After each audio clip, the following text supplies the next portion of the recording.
Сәлеметсіздер ме, құрметті білім алушылар? Бүгінгі сабағымыздың тақырыбы Пифагор теоремасы. Сабағымыздың мақсаты Пифагор теоремасы және оған кері теореманы тұжырымдап, дәлелдеу және оларды есеп шығаруда қолдана білу. Пифагор теоремасы біздің заманымыздан бұрын 2 ғасырдан бастап жүйеленген теоремалардың бірі болып табылады. Немесе тікбұрышты үшбұрышты қарастырамыз. Тікбұрышты үшбұрыш негізінде 2 кіші 90 градус жасайтын А және В қабырғалары катет, ал үлкен С қабырғасы гипотенуза деп аталады. АВС өлшемді квадраттарының қабырғаларын біріктіретін болсақ, тікбұрышты үшбұрыш пайда болады. Яғни 2 кіші шаршының аудандарының қосындысы С өлшемді квадраттың ауданына тең болады. А квадрат қосылған В квадрат тең С квадратқа. Енді Пифагор теоремасының тарихына үңілейік. Ежелгі Египетте арқанның көмегімен тікбұрышты үшбұрыштың катеттерінің 3 және 4 өлшемі болатын болса, гипотенузасы 5-ке тең болатынын анықтаған. Бірақ ғылыми тұрғыда дәлелдей алмаған. Ал ежелгі үнді халқы шаршының диагоналі 2 бірдей тікбұрышты үшбұрыш болатын болса, олардың бөлінетінін ойлап тапқан. Шаршы.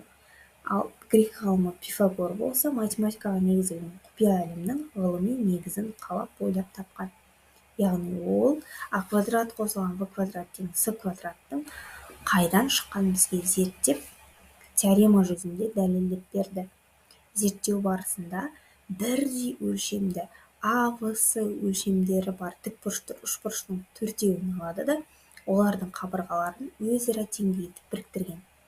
Сол кезде ортасында үлкен шаршы пайда болған. Яғни бұл гипотенузаның қабырғалары бір-біріне сай келген кезде С квадрат ауданына тең болады. Сол кезде бізде екінші фигурада А және В өлшемді кіші шаршылар пайда болады.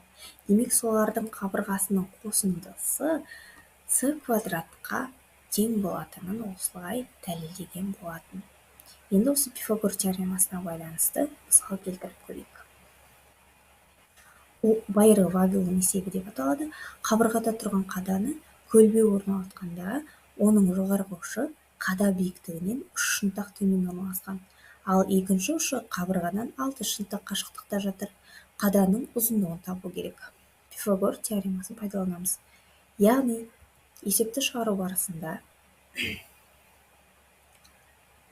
Пифагор теоремасын еске түсіреміз, яғни А квадрат тең С квадратқа, сонда Х квадрат тең 6-ның квадраты қосылған Х минус 3-дің квадраты деп жақшаны ашып аламыз және жинақтап алып, одан Х квадрат тең 36 қосылған Х квадрат минус 6х плюс 9 өрнегін аламыз. Х квадраттар бізде қысқарады да 6х тең болады 45-ке өрнегі пайда болады, теңдеуі.